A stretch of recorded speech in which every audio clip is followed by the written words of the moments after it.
Yeah.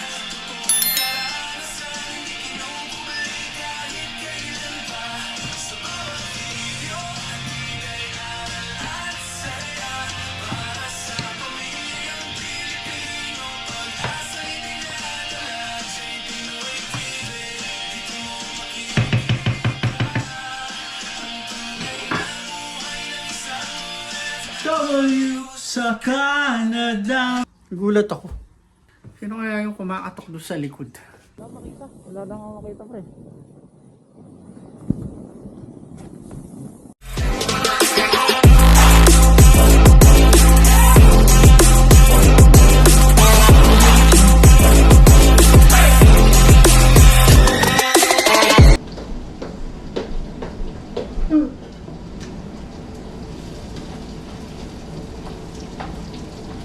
Nagpiprito ako mga boss ng patatas at bell pepper. Walang carrots eh.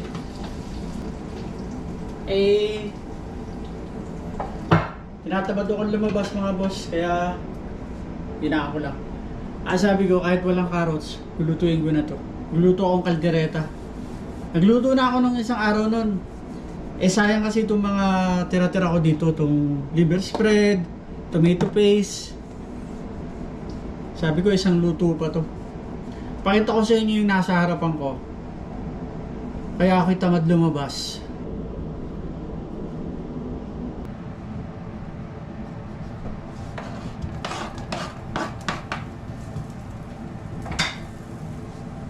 Dahil pa ako sa aking full time, dahil pa ako sa aking part time mga boss.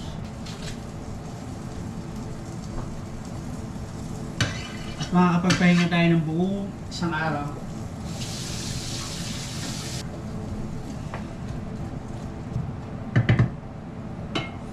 -15 ang ating lamig ngayon sa labas.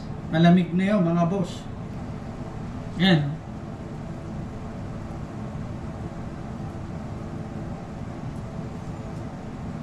May ipaparinig nga pala ako sa inyo na kanta mga boss. Sana magustuhan ninyo.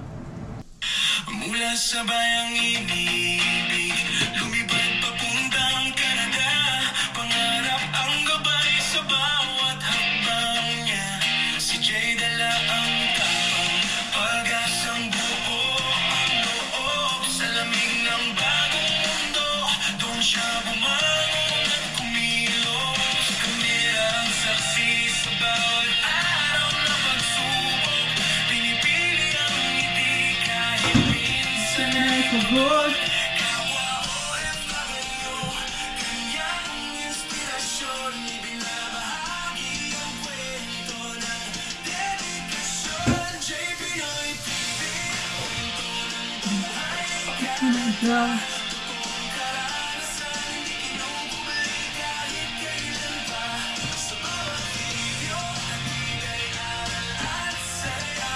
Para sa pamilyang Pilipino, pag-asa'y dinadala. Jay Pinoy TV, dito mo makikita ang tunay na buhay ng isang W sa Canada. Minsan malamig ang gabi, minsan nakakalungkot. Pero pangarap ng pamilya ang patuloy na kumakatok. Sa trabaho man o lakad, pinapakita niya na kaya ng Pinoy makipagsabayan kahit saan dalhin ng tadhana. Para sa mga naiwan, siya'y patunay ng lakas na ang bawat sakripisyo may kapalit na bukas.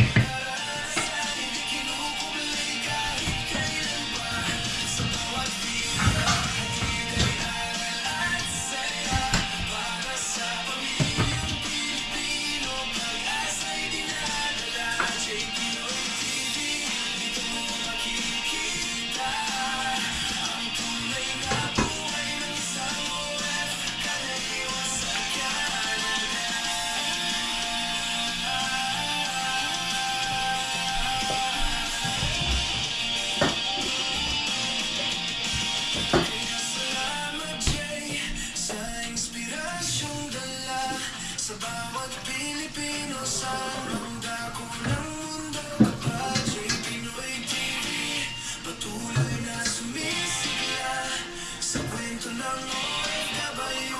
Ikaw ay bahagi ng pag-asa. Pinoy TV, kwento ng buhay ikaganda. Karanasan, kinukulit kahit kailan pa. Sa bawat video, hatid ay aral at saya. Para sa pamilyang Pilipino, pag-asa'y dinadala. Siya'y Pinoy TV, makikita ang tunay na buhay ng isang OFW sa Canada.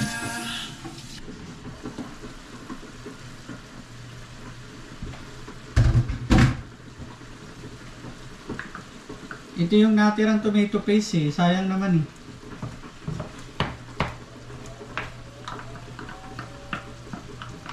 Sabi ko magamit na.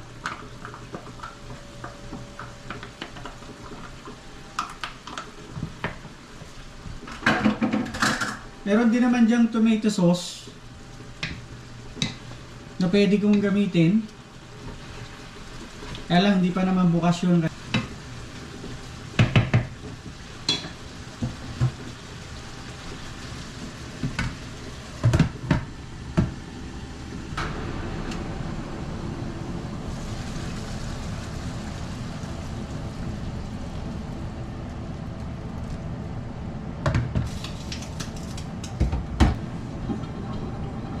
Pag wala akong part-time, si Mrs. nagpapahatid na lang sa akin yun, nagpapadrive. Kasi pagka ganitong winter, paglabas niya ng pagbaba niya ng bus, ng shuttle bus nila, dun sa paradahan, pinapa-start niya pa yung sasakyan niya. So ilang minuto din yun, mga 10 to 15 minutes. So ngayon, kung pagbaba ng bus niya, susunduin ko na lang siya, mabilis siya makakauwi ng bahay. Silip tayo dito sa harap. Kaya muna natin yung kumulo ng kumulo yan.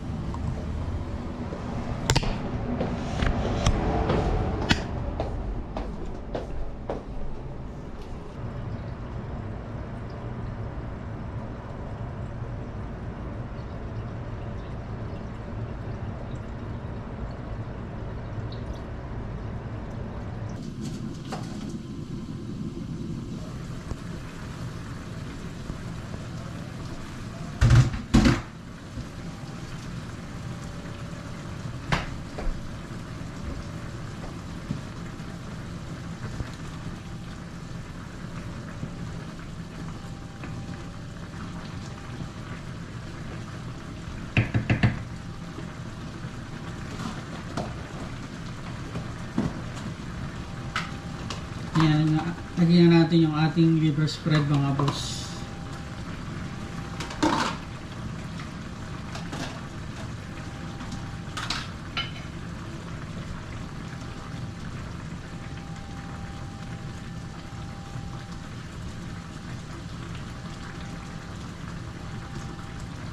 Takpan ko na lang ulit.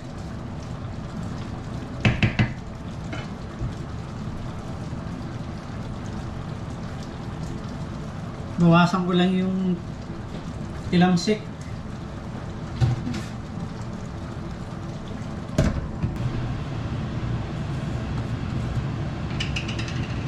Lagyan na natin ng peanut mga boss. Peanut butter.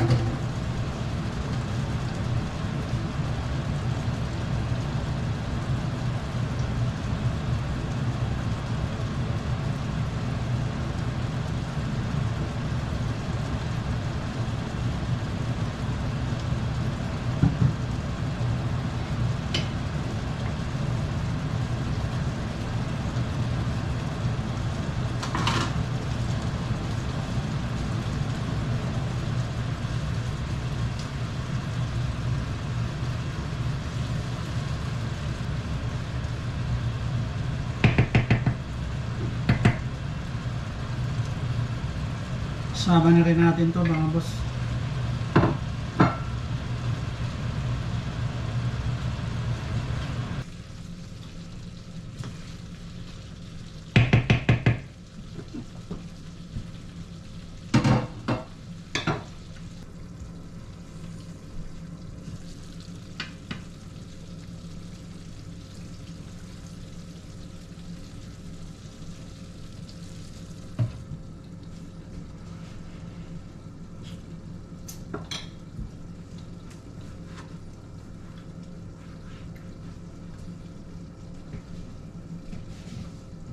Lagyan natin ng konting asin.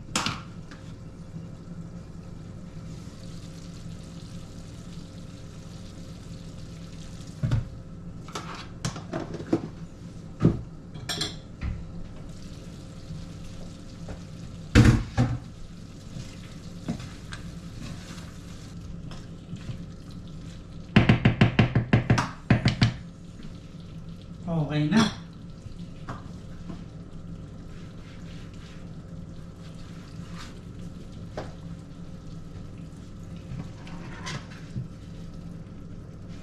Luto na mga boss ang ating kaldereta. Kalderetang manok na sinamahan ko ng pork shoulder. Kasi may isang perasong pork shoulder, tapos merong 4 na drums. So sabi ko, gawin ko ng kaldereta to lahat. Sayang, di ba? Ito.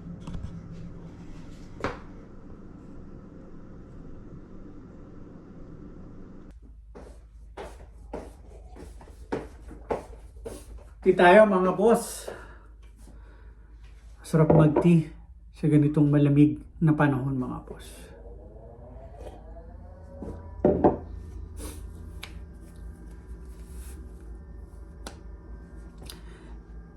Meron pala akong ma-share sa inyo mga boss. Inuusap ko yung AirPods ko mga boss. Kinamusta ko siya.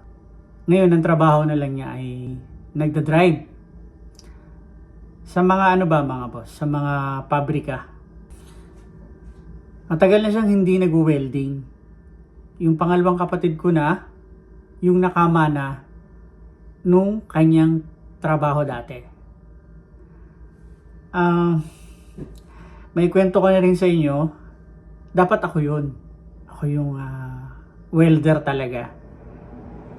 Na yun talaga yung gusto niya para sa akin sana bilang isang panganay. Naalala ko nung high school ako, first year pa lang ako, pagkakalabas ko ng school, natulong ako sa kanya, pintura. Kasi yun yung hanap buhay talaga ng aking tatay. At yun yung pinambubuhay niya sa amin. So sabi ng nanay ko na paglabas mo sa school, tumulong ka sa tatay mo kasi kaysa naman kumuha pa siya ng tao na papasweldohin, ikaw na lang, magpintura ka doon ng mga natapos niyang project. So, gano'n ang nangyayari.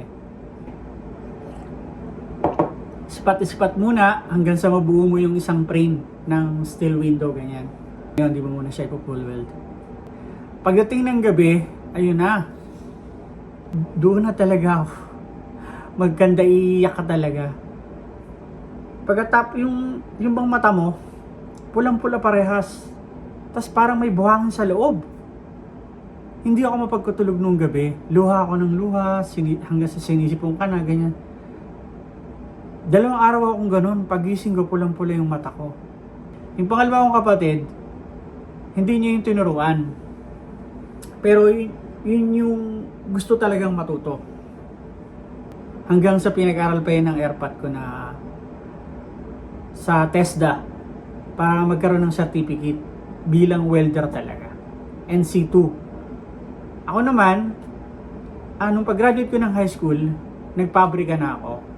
Yung pangalawang kapatid talaga ang nakama na. Hanggang ngayon, yung pangalawang kapatid, nangungontrata na siya ng bahay.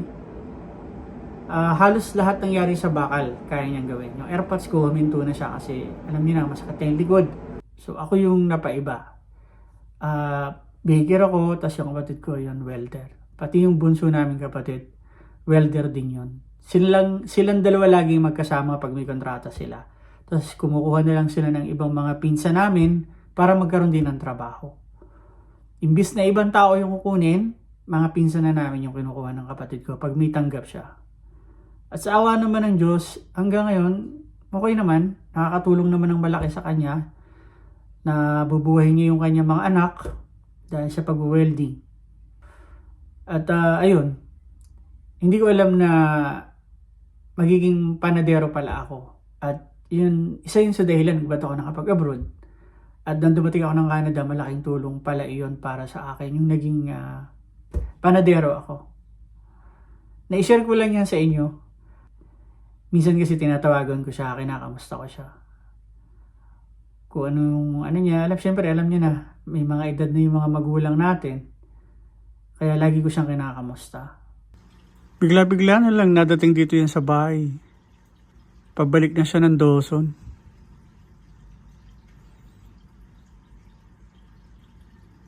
Kasama niya yung mga kaibigan niya.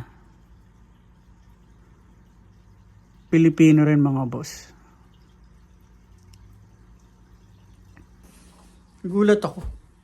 Sino kaya yung kumakatok doon sa likod?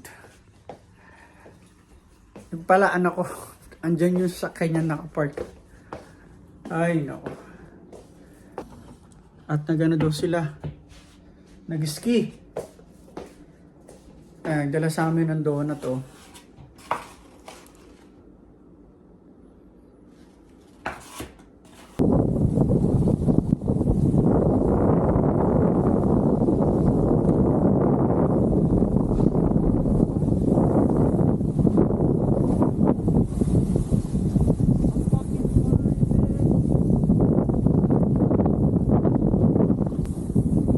Wala na akong makita. Wala na akong makita pre.